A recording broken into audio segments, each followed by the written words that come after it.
ilimaanu jëwriñ bi kàddu yi mu yëkkati bokk na ci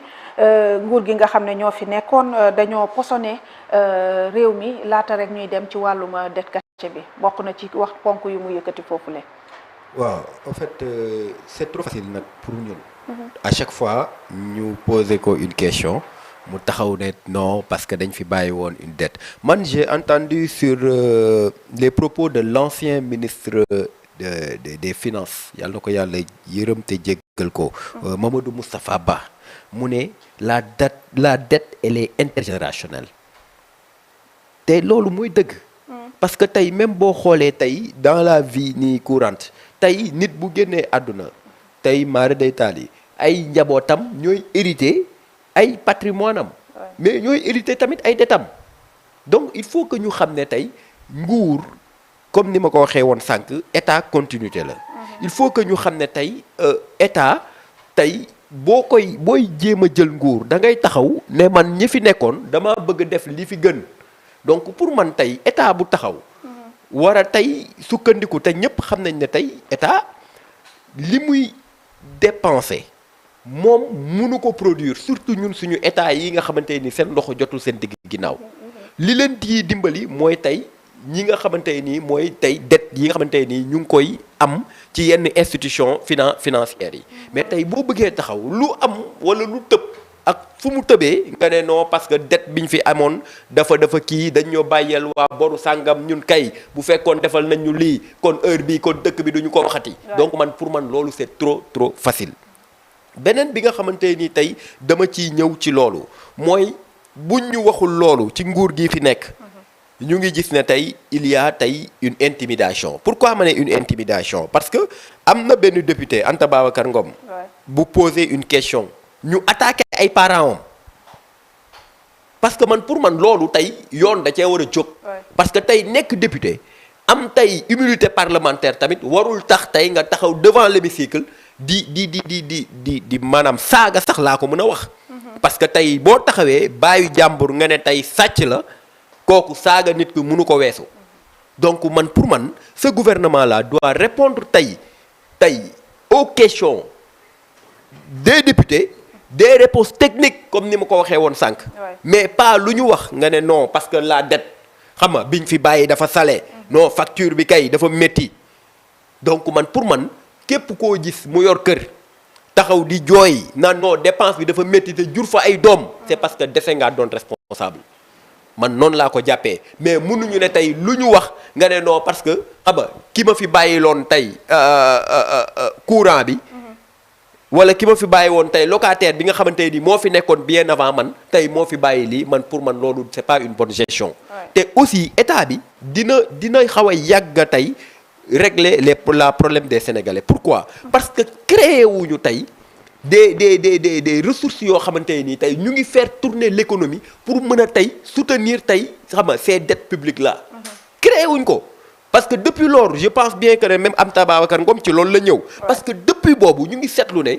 toog nañu yor dëkk bi pendant 2 longues années te boobu ba léegi créé wuñu emploi créé wuñu tey inauguré wuñu tey des usines wala tey des industries wala des services yoo xamante ni tey dina générer si ce n'est pas de l'emploi mais muy générer tey benn économie boo xamante ni wala benn PIB boo xamante ni tey état du Sénégal da ciy gis boppam bien au contraire dañuy gis ne tey lépp loo xamante ni tey état bi mu ngi koy jël di ko dépenser c'est pour l'administration dafa mel ni tey man ni ma ko mën a jàngatee mooy état bi dañu ñëw pour nekk des gestionnaires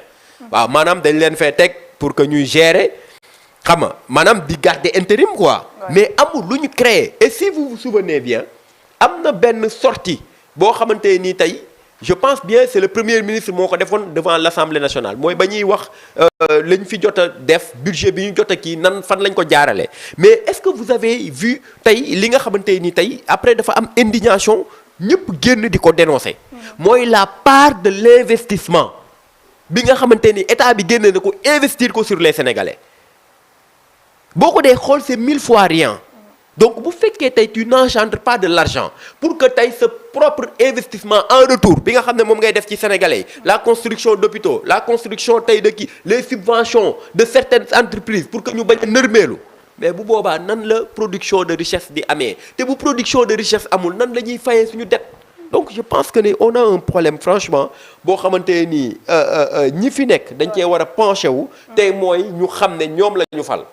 te nag buñ la falee yow yaay gérer mais nañu bàyyi lillahi wa rasuli lu ñu wax ñu ne det liñ fi bàyyi lu wax ñu ne moom kay waaw bu fekkul woon det biñ fi bàyyi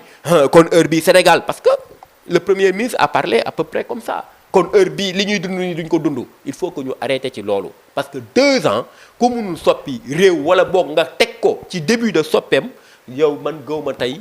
nga def dara ci mandat boobu te d'ailleurs wax nañ ko parce que ñoom ñu ngi laaj yeneen mandat pour que tey li nga xamante nii tey seen programme la ñu mun koo dérouler mais du loolu la ñu waxoon sénégalais yi. bokk na ci ba tey rek yemuñu foofu moom di ilimaanu jëwrin bi nee na amatul yaakaar ci justice bi ni muy doxee jamono jile. waaw xam nga Ousmane Sonko moom bu taxawee ne amatul yaakaar ci justice. kooku moom daanaka du fi guléet. waaw parce que du benn du ñaar du ñett. mu taxaw tey moom fësal tey ñàkk yaakaaram ci justice bi. mais man li ma gëm mooy justice moom dañ cee war a am yaakaar et que c'est très grave tey ku mel ni premier ministre. tey nekk chef du gouvernement taxaw devant l'hémicycle taxaw devant tous les sénégalais ne moom amul yaakaar ci justice man pour man loolu lu garaaw la. pourquoi lu garaaw la parce que moom mi nga xamante ni tey moo ñu war a ñemeloo justice moom mi nga xam ne tey moo war a dox ñu topp ci ginnaawam tey bu taxawee wax loolu yaakaar naa ne dina perdre loo kon tout un peuple espoir ci justice te comme ni ma koy waxee souvent Tata Jolie ma ne justice nañu moytu tey di ci perte espoir wala tey ñuy def wala ñu koy jéem a peindre d'une manière à ce que tey nit ñi dañ ciy perte espoir parce que nee naa seule la justice tey moo mën a garantir tey un état de droit équitable loolu je l'ai toujours dit et que il y a pas alternative à la justice moo fi nekk quand on parle d'un état de droit justice moo tax ñuy wax te beneen aussi bi may ñëw beneen point bi mooy tey bu taxawee ne amul yaakaar ci justice man daf may jaaxal parce que pour man bu fekkee ñi nga xamante ni tey bëgg nañ leen jël yóbbu leen au devant de la justice si les dossiers sont bien ficelés les preuves établies man gisuma lu tee tey ñooñu duñ leen jël dóor leen ci kaso bi c'est que aussi tamit il faut que ñu qu'on se dise la vérité il faut que tamit ñuy waxante dëgg kan moo fi nekk actuellement le dossier nekk en justice on parle de Farba Ngom on parle des autres ñi nga xam ne ñii bàyyi nañ leen ñii kii amul kenn koo xamante ni justice jël na décision ñu taxaw un procès ne la preuve yaa ngi nii lii nga def daan nañ la lii amul donc pour man li premier ministre war a def c'est de sommer tey le ministre de la justice mu sommer les procureurs à ce que tey dossier bu ñuy yëkkateeti di ko teg tey devant le juge mu nekk un dossier boo xam ne c'est un dossier solide avec des preuves palpables des choses factuelles mais loolu bu amul doo musa am espoir ci justice parce que li ñuy bëgg tamit justice di ko doxee justice mënul doxee noonu parce que la loi ne se nourrit que de la certitude et rien d'autre et puis la charge de la preuve aussi incombe aux demandeurs ceux qui disent que ne tey ñii ay sàcc la nañ ñu tegal preuve ci kaw table bi que ne ay sàcc la ñu xool ndax justice am na ci réew mi wala déet mais boo ko deful nag ci ñàkk yaakaar ci justice rek ngay dégg parce que tamit pour man magistrat wala tey homme de loi boo xamante ni tey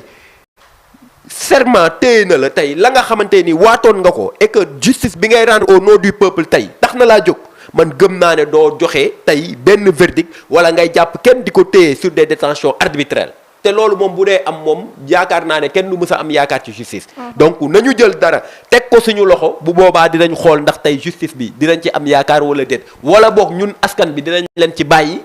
à ce que tey ñu gis loo xam ne mën nañ ci inculper nit ñu bàyyi la di la seetaan waaw wala déet. parce que tamit li fi ne ci réew mi ñoo ko moom. très bien am na solo.